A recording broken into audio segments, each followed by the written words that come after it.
आज से हम स्टार्ट करने वाले हैं अपना first chapter force and motion, जिसमें हमारा जो फर्स्ट टॉपिक है जो हम कवर करने वाले हैं वो स्केलर एंड वेक्टर क्वांटिटीज़। ठीक है, जिसका जो डिफरेंस है वो आपको सामने टेबल में प्रोवाइडेड है, जिसको हम बिट बाय बिट समझेंगे। और उससे पहले मैं आपको बता देती हूँ, जो हमारे फिजिकल क्वांटिटीज़ होती हैं वो दो तरीके की होती हैं, एक स्केलर और एक वेक्टर। स्केलर क्वांटिटीज़ क्या होती हैं, जिनमें सिर्फ क्या होता है, सिर्फ और सिर्फ होता है मैग्नीट्यूड। मैग्नीट्यूड मतलब किसी भी चीज़ की क्वांटिटी।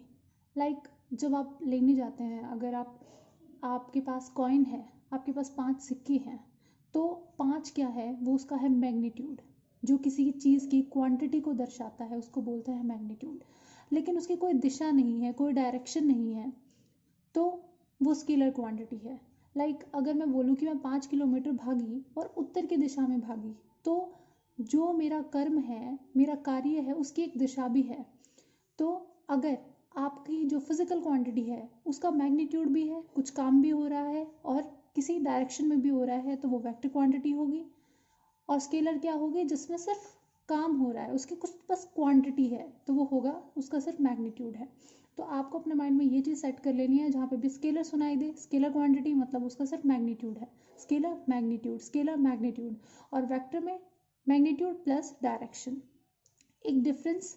तो अब हमको पता चल गया कि वेक्टर है, उसकी कोई ना कोई डायरेक्शन भी होगी, तो यहाँ से हम उसमें एरो बना देते हैं ऐसे साथ में, जिससे कि हमें डिफरेंस पता चलता है। अगर कोई भी क्वांटिटी आपके सामने है, तो अगर यहाँ पे खाली ऐसे लिखा हुआ है तो मतलब वो स्केलर है, उसके ऊपर एरो लगा हुआ है मतलब वो वेक्टर है। Let's come to the second point, scalars change in magnitude only. Obviously जब सिर्फ इसके पास सिर्फ मैग्नीट्यूड है, तो मैग्नीट्यूड में चेंज आने के बाद ही ये चेंज होगी। और क्योंकि वेक्टर्स के पास क्या है, मैग्नीट्यूड प्लस डायरेक्शन, तो ये दोनों तरीके से चेंज हो सकता है। Third one, scalars can be added और subtracted according to the ordinary rules of algebra. जैसे मैंने आपको बताया कि आपके पास 5 सिक्के हैं या आपके पास 2 रुपये हैं, तो आप उनको ऐड कैसे करते हो, 1 + 2, 3 + 2, इस तरीके से।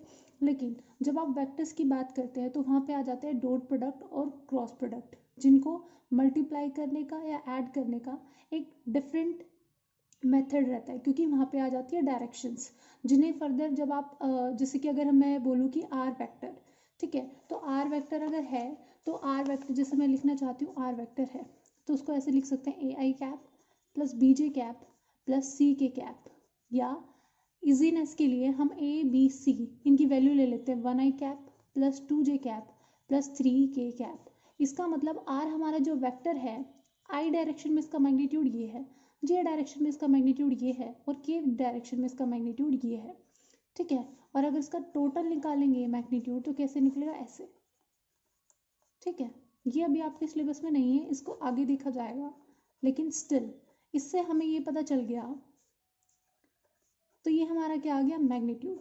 तो इससे हमें ये चीज़ पता चल गई कि अगर हम नॉर्मल अब इसको ऐड करना है, तो आपको IJK cap in unit vectors का भी ध्यान रखना पड़ेगा। जब मल्टीप्लाई करना है तो भी स्केलर क्वांटिटीज़ में ऐसा कोई रूल नहीं है, क्योंकि वहाँ सिर्फ हमारे पास मैग्नीट्यूड होता है, तो वहाँ पे अगर मल्टीप्लाई करना, ऐड करना, वो डायरेक्टली कर सकते हैं ऑर्डिनरी रूल्स के साथ। तो fourth one is obviously ordinary letters के साथ इसको शो करते हैं, क्योंकि ये ऑर्डिनरी ही है। जैसे कि ABCD, अगर आप कोई भी स्केलर क्वांटिटी उसे बोल सकते हैं, but when it comes to the vector quantity, if we have A और अगर वो वेक्टर है, तो हमें क्या दिखाना है, एरो के साथ शो करना है।